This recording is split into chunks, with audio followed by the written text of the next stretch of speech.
Major immigration shocks from Canada. New rules on permit status and asylum claims.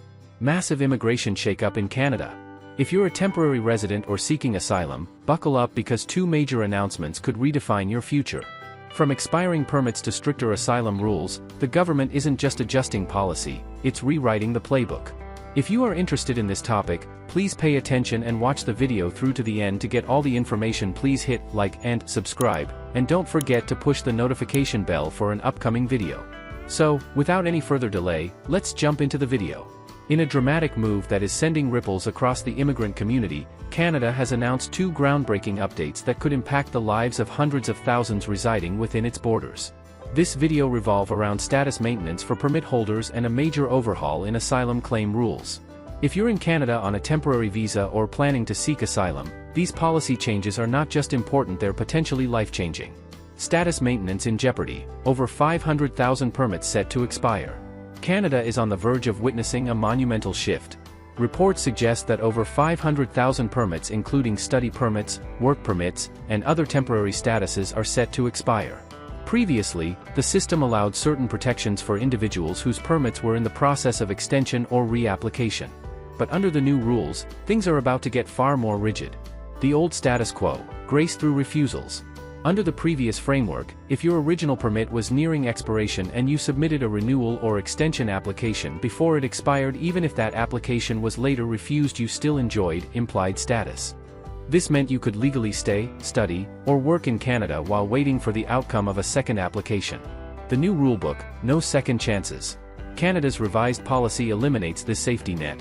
Under the new regulations, if your initial permit extension is refused, and you submit a second application even before your original permit expires, you will no longer have the right to work or study.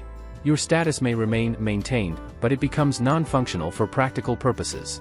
Worse still, if your permit expires and only afterward you submit a second application, it will be automatically refused.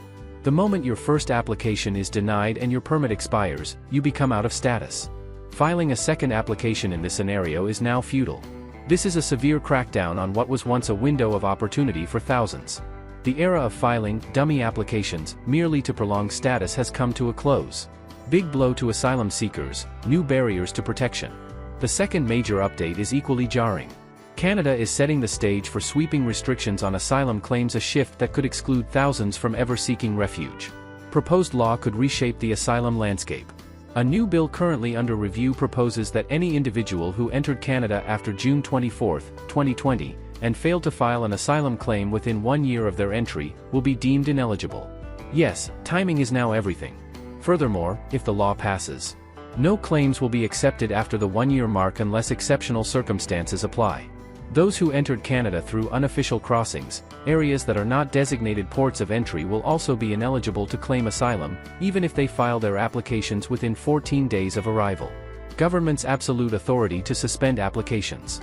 Perhaps the most alarming provision in the proposed asylum reform is the extraordinary power it grants to the government. The authorities will now have the ability to suspend or cancel asylum applications at any time. Refuse to process certain cases entirely. This is unprecedented. It means asylum claims could be halted without warning, even if the applicant meets all current eligibility requirements. Risk of revocation and deportation. The government has also indicated that any approved asylum-related visa or permit could be revoked retroactively if it is found that the initial claim was fraudulent or inaccurate. In such cases, individuals could face immediate deportation. Canada tightens PNP. Express entry invites. Canada tightens PNP selection, issues only 125 express entry invites with high CRS score. The announcement, made by Immigration, Refugees and Citizenship Canada on June 10, marks a significant development in the country's skilled immigration efforts. Canada has invited 125 foreign nationals to apply for permanent residency under its Provincial Nominee Program, as part of the latest express entry draw. The announcement, made by Immigration, Refugees and Citizenship Canada on June 10, marks a significant development in the country's skilled immigration efforts. The June 10 express entry draw, officially draw number 350, was conducted at 13:57 and 34 seconds Universal Time Coordinated and issued 125 invitations to apply to candidates with a minimum comprehensive ranking system score of 784. The tie-breaking rule for this round was applied to profiles submitted before September 12, 2024, at 18:12 and 15 seconds Universal Time Coordinated. This marks a sharp rise in the CRS cutoff compared to the previous PNP draw on June 2, where 277 invitations were issued with a lower cutoff score of 726. Altogether, 402 invitations have been sent under the PNP in June so far.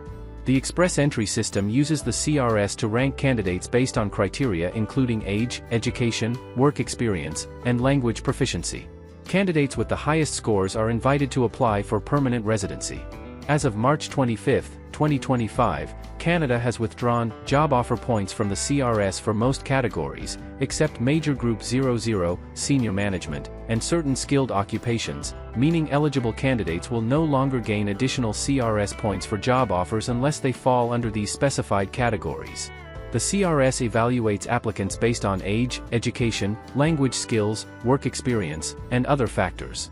It is adjusted regularly to reflect policy changes. Notably, on March 25, 2025, Canada removed job offer points from the CRS calculation. This impacts both current and future express entry candidates. The rule change specifically affects candidates under Major Group 00 of the National Occupation Classification, e.g., senior management roles worth 200 points, and other skilled occupations, worth 50 points. Those who had claimed points for job offers will lose them, and new applicants can no longer earn those extra points. The Provincial Nominee Program allows provinces and territories to nominate skilled workers who meet their economic and labor market needs. Candidates selected through a PNP receive a nomination certificate, significantly boosting their chances of obtaining permanent resident status in Canada. The clock is ticking, and the stakes couldn't be higher. Whether you're renewing a permit or planning to file an asylum claim, Canada's new policies demand precision, urgency, and strategy. Stay informed, stay prepared, and most importantly, don't wait until it's too late.